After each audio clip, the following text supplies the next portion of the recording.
Hi guys. To all the wonderful people in my DMs that have been banging on for the last year for me to get back onto YouTube, thank you. I'm here. Better late than never. I promise it did make a difference. Obviously I had a lot going on and I just wanted to wait till my book was out before I could commit to doing something consistently. And now Loving with Demons is out, and anyone who's watching this that has read my book and messaged me about it, thank you so much. I actually get teary-eyed just talking about it. It means, I mean, you already know, it means the world. That is literally my soul on paper. So a big thank you to everyone who's on my Instagram. I feel like my brand is 50% fashion now and 50% my OG followers through the journey of trauma healing and inspiration, and who find comfort in my wisdom, because I have a lot of wisdom. So yeah, I wanted to make this first video kind of talking about something that I find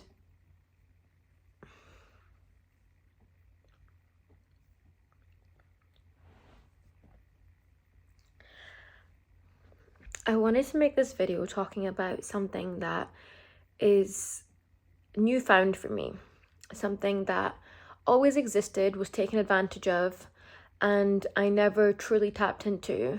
And now I am 100% channeling, and I'm seeing the fruits of this energy, and that is being powerful. Now, when I meet people as the grown and sexy woman I am, the main word I'm hearing all the time is powerful. I actually have power in full tattooed in the palms of my hands, but hand tattoos don't last, so it's not really there that much. But I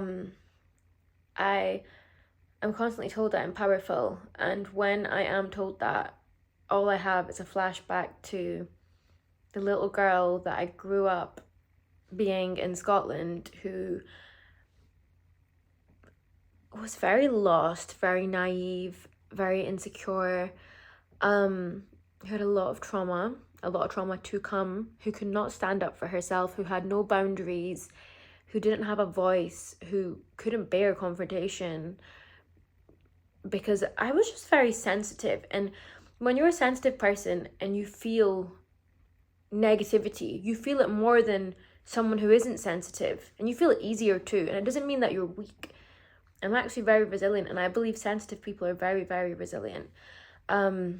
So I did anything to kind of avoid feeling negativity. And if that meant people pleasing, it was people pleasing. If that meant allowing people to take advantage of me and my kindness and my resources, it was, that was what it had to be. And I think the main thing we need to understand about being powerful, more specifically being a powerful woman, more specifically being a powerful woman of color, is it lies in the deep understanding and utter belief that power only lies in your hands. People will not be kind to you and treat you with respect just because you are a kind person and you treat them with respect. People will not cherish you and are going to take care of you just because you're considerate and do it to them. It's not how humans work. We are changeable. We're going through so many different phases and eras of our life, and we're selfish, and we're not always going to treat people fairly. Life is not fair. So if you rely on external and changeable factors to give you power, you're going to be very disappointed, and you're allowing something to take power away from you. To be a powerful person is to understand that you are the only person in your life that is steering this ship. And the only way that you're going to be happy and you're going to be powerful is by having educated yourself on red flags in people, so you know when to cut people off. Discipline. Be disciplined about cutting people off. Be disciplined about when you walk away from people, when you take breaks from people, how many chances you give them. Be disciplined about the thoughts that you have about yourself, what you're manifesting into your life. That is your power, what you see, what you believe. We don't take in enough how much perception affects us. We've seen memes, we've seen quotes all our lives that perception is everything. Perception quite literally is everything. So why are you not training your mind to perceive everything in a way that is benefiting you? I am powerful because I am in control of everything that I believe. And I am powerful because I am not getting validation and my cups are not getting filled by external sources, whatever. If I have my cup being filled by something that can be taken away from me, when that person takes that cup back, let's say there's a guy that you're texting and you're not feeling very great in life and school shit or your job shit or whatever, and texting him is bringing you joy, it's bringing you happiness, it's an escape, it's hope, it's a dream, you're romanticizing it. You're losing your power because not only are you desperate for the situation and too attached to the situation, too attached to the outcome, that you are risking being hurt if things don't go the way that you want because you cannot control whether it's going to go the way that you want. As soon as that cup is not getting filled anymore, you're going to feel so shit. And being powerful is having that detachment to the outcome. It's accepting. It's funny because it's like I'm contradicting myself by saying that nothing is in our control at all in this ride in life, but also accepting that like there's things that you are responsible for. And those things are like who you keep in your life after they have showed you who they are. And it's hard to let go of people sometimes. And it's hard to let go of things that bring us comfort, familiarity, things that once were good for us and now aren't. But the only way you will be powerful is to be that pitch, is to be the person who wants more for herself, who has a complete innate belief and understanding of what she wants her life to look like, and she will not settle for less, and she will not compromise. The things that I want in life are non-compromisable. So if someone's not fitting into that picture, or if someone does something and I'm like, oh, which doesn't happen a lot to me anymore because I have curated my life with discipline, I have used my power, and I have made sure that I am full of the power by making sure that there isn't people around me that can hurt me.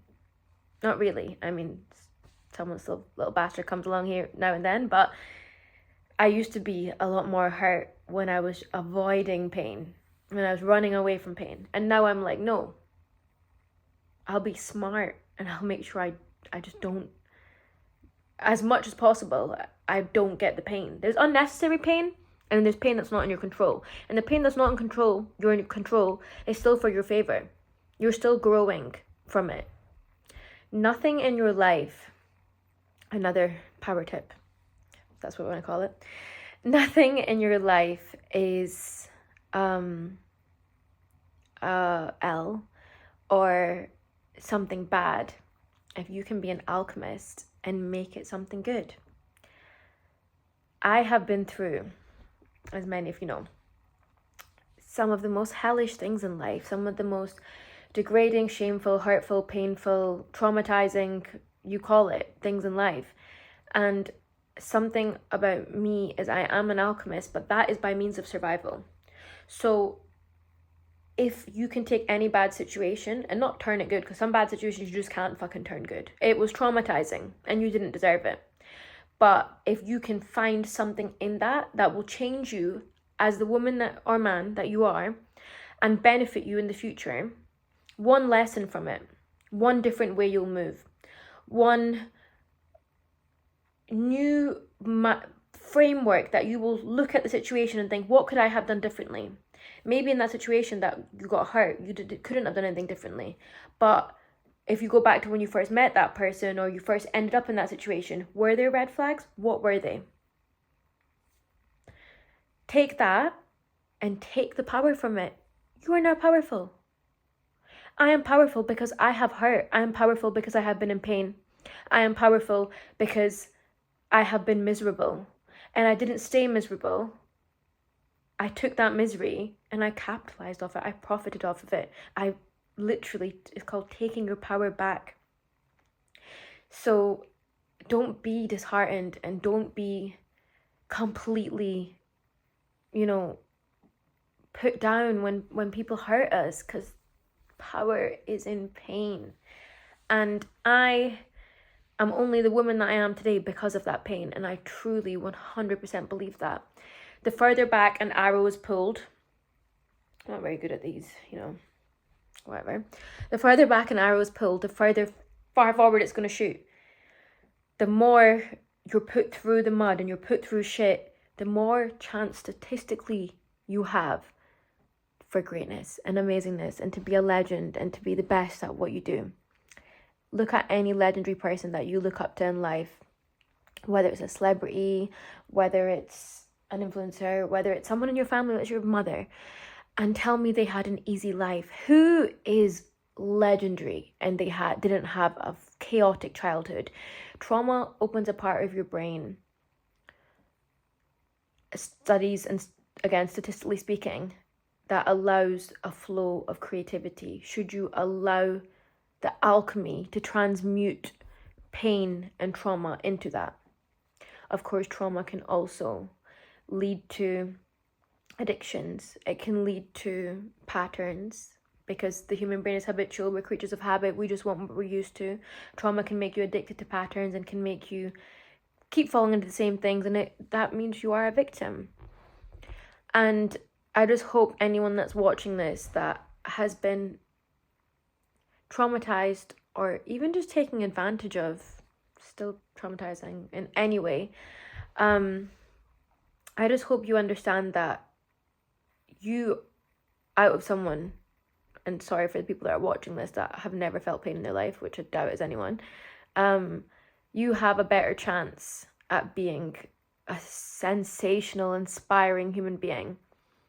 And the person who went through that pain, and the version of you, the young, naive, sweet version of you who didn't know her power was being given all over the place, she deserves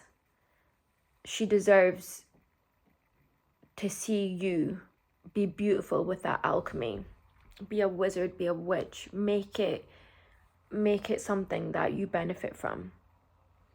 And one day your future daughters or someone younger than you or anyone comes to you for advice after that pain, and you have a lesson to give them because of what you've experienced. You're powerful. That is amazing. I think inspiration, I think passing on messages from things that we've been through is what life's all about. We're all going to live, we're all going to die. If you can inspire some people before you do it, then that's what life is all about. To me, anyway. Another power tip that I want to give you is become comfortable with being uncomfortable. It's impossible, but you get what I mean. When you first step out of the anxious former version of yourself who doubted herself, and you start to have conversations with people, and you are trying to come across as a powerful person, you want other people to recognize that power in you. Power comes from boundaries again, and discipline, and from saying no, and from saying what's on your mind, and saying it in a way that you're not afraid to hear the reaction. Because why? You're detached from the outcome. Power is detachment. As soon as you find yourself becoming too attached to any outcome in a relationship, in a situationship, in a talking stage, in a friendship, in a fallout, in anything, you're going to lose. So now let's say you're in a scenario where you're trying to practice being powerful and someone's talking to you. And when they're talking to you, you start to feel uncomfortable because they're talking to you in a way, or they're talking about things that you feel like they're not seeing you as a powerful person, or they're not respecting you. Because it's all about respect. People will speak to you how they perceive you. Yeah, you can't rely on someone to respect you in the long term, but in this conversation, you can earn your respect. And even if that means walking away from the conversation, that is earning your respect. That is taking your power back. But in this conversation, if you start to feel uncomfortable, say what's on your fucking mind. I know at first it's going to be hard, but habits are built up over, 28 days or something to build a new habit. Of course, things that are new are uncomfortable at first.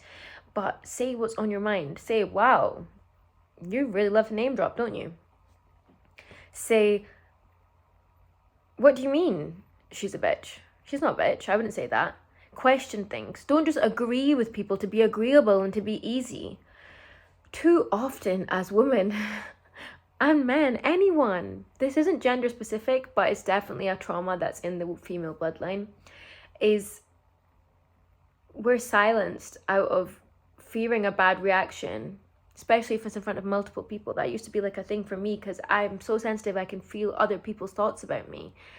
And I'm like, oh my God, loads of people are perceiving me right now. And it's rejection. It's a fear of rejection. But if you already have an exit strategy, if I speak up for myself right now and say something a little bit risky, which isn't risky, you just think it's risky, after a while it'll just be how you talk. But if you say something and be unapologetic about it, you hold the power of, if their response is rude in any way, of just being like, okay, walk away.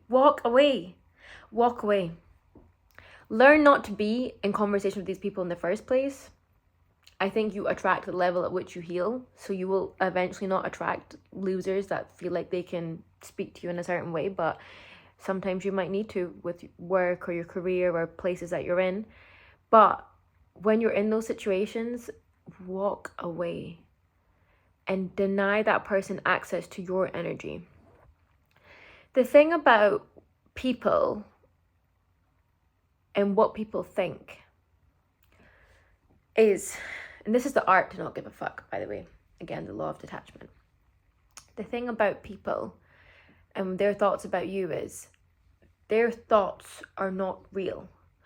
Your thoughts about me are not real because your thoughts are influenced by your traumas, by your insecurities, by other people that have influenced you. But you might have listened to a song on the way here and it's changed some kind of vibration in you and you're influenced by it. Those things do happen. You had a bad day today, your car broke down, the girl you like isn't texting you back, like whatever it is, your thoughts about me are not real. They are a reflection of you and your life. A happy person does not bully. A happy person does not write on blogs and comments. A happy person doesn't bitch about people. A happy person doesn't do unhinged and unstable stuff.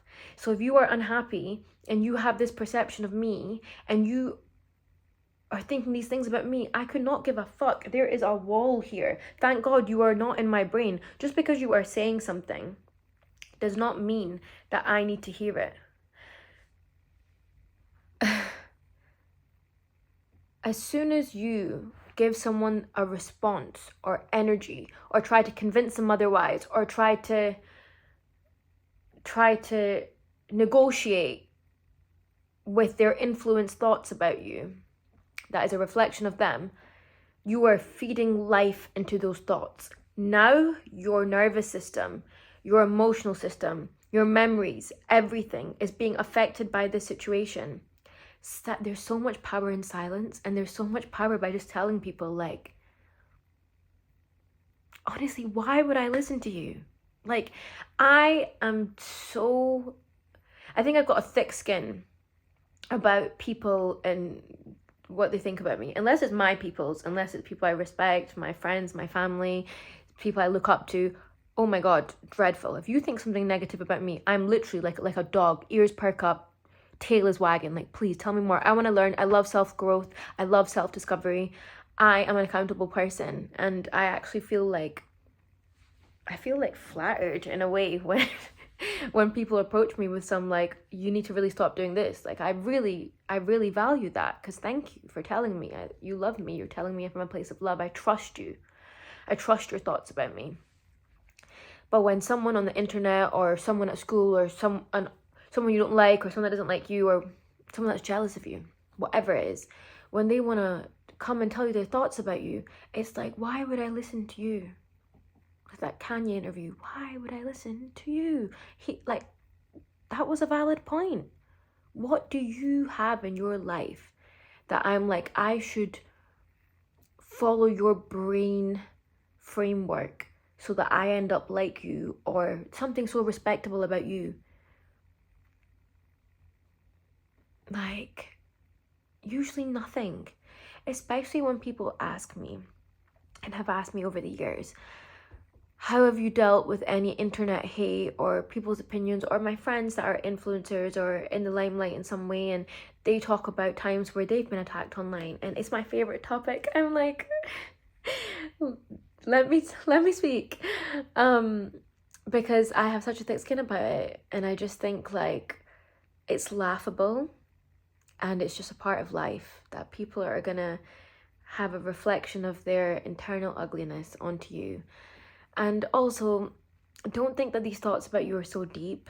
Like, people think this today, tomorrow they're so wrapped up in their own lives. Their father has some kind of cancer. They feel like they're itchy down there and have an STD. The dog is pissed over there, and there's just all kinds of things happening in people's lives. Like, don't ever, ever, ever give someone your power. Don't let people have access to your internal matrix. Do not breathe life into people's negative perceptions of you. You're not living rent-free in my head. And of course, that's easier said than done. People can do horrible things. People can do nasty things, regardless of how much you protect yourself when you follow all the power tips in this video. Things do happen.